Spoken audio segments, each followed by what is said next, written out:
मुख्यमंत्री भूपेंद्र पटेल ने स्पष्ट किया कि प्रधानमंत्री नरेंद्र मोदी ने देश में विकास की राजनीति स्थापित की है और उनके नेतृत्व के सबके साथ सबका विकास, सबका विश्वास और सबका प्रयास मंत्र के माध्यम से भारत दुनिया की तीसरी सबसे बड़ी आर्थिक ताकत बनने की दिशा में आगे बढ़ रहा है। गुजरात के मुख्यमंत्री भूपेंद्र पटेल ने घाट लोडिया विधानसभा क्षेत्र के सरदार @150 यूनिटी मार्च पदयात्रा को अहमदाबाद के आंबली इलाके से हरी झंडी दिखाई। इस पदयात्रा में भारत की एकता, अखंडता के प्रतीक और आधुनिक भारत के शिल्पकार सरदार वल्लभ भाई पटेल के 150वें जयंती समारोह के तहत आयोजित की गई है। प्रधानमंत्री नरेंद्र मोदी की पहल देश में मनाई जा रही सरदार वल्लभ भाई पटेल की 150वीं जयंती के उपलक्ष्य में जन जन में राष्ट्रीय एकता का भाव उजागर करने के लिए यूनिटी मार्च आयोजित किया जा रहा है।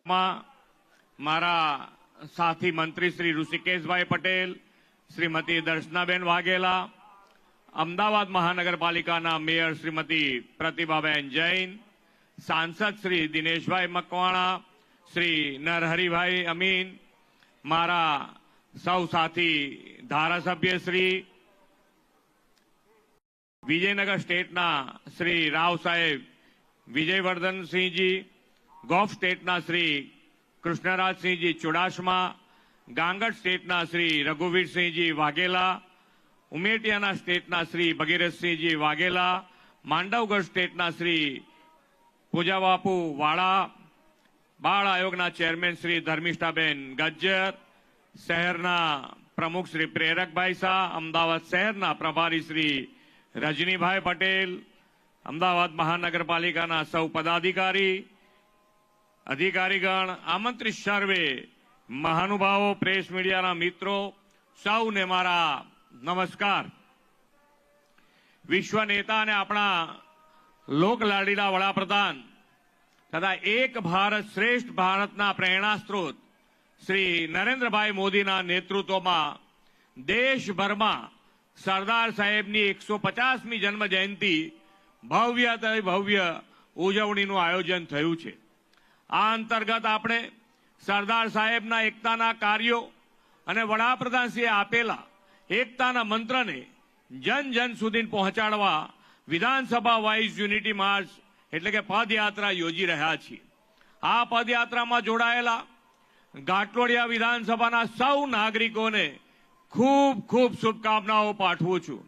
આપણા વડાપ્રધાન શ્રી નરેન્દ્રભાઈએ વિશ્વની સૌથી ઊંચી પ્રતિમા સ્ટેચ્યુ ઓફ યુનિટીના નિર્માણ દ્વારા લોહ પુરુષ સરદાર સાહેબને શ્રેષ્ઠ અંજલિ આપી છે।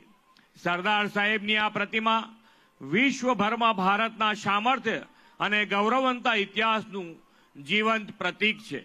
સરદાર સાહેબે આઝાદી પછી દેશના પ્રથમ નાયબ વડાપ્રધાન અને ગૃહમંત્રી તરીકે 562 દેશી રજવાડાઓનું વિલીનીકરણ કરીને અખંડ ભારતનું નિર્માણ કર્યું છે। વડાપ્રધાન શ્રી નરેન્દ્રભાઈ મોદી અને આપણા લોકપ્રિય ગૃહમંત્રી શ્રી અમિતભાઈ શાહે કાશ્મીરમાંથી કલમ 370 દૂર કરીને કચ્છથી કટક અને કાશ્મીરથી કન્યાકુમારી ભારતને એક અને અખંડ બનાવ્યું છે। વિકાસની રાજનીતિ અને સૌના સાથ સૌના વિકાસની એકતાથી જ વિકસિત ભારત બની શકે। વડાપ્રધાન શ્રી મોદી સાહેબે બતાવેલા માર્ગને આખો દેશ અનુસરી રહ્યો છે। બિહારની જનતા જનાર્દને પણ એ જ માર્ગે ચાલીને વિધાનસભા ચૂંટણીમાં મોદી સાહેબના નેતૃત્વને ભારે જન આશીર્વાદ આપ્યા છે।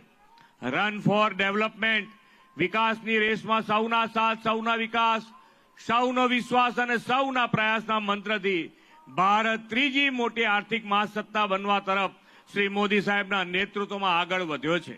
વડાપ્રધાન શ્રી નરેન્દ્રભાઈ મોદીએ આત્મનિર્ભર ભારતનો સંકલ્પ કર્યો છે। આ માટે આપણે સૌએ એક થઈને સ્વદેશીનો મંત્ર અપનાવવાનો છે। સ્વદેશીને જીવનનો હિસ્સો બનાવીને અને વોકલ ફોર લોકલને વેગ આપીએ।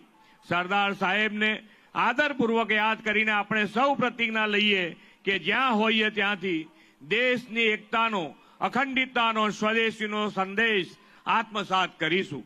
વિકસિત ભારત 2047 સૌ એક બનીને નેક બનીને સાકાર કરીશું એવા વિશ્વાસ સાથે વિરમું છું। ભારત માતા કી જય, વંદે માતરમ, જય જય ગરવી ગુજરાત।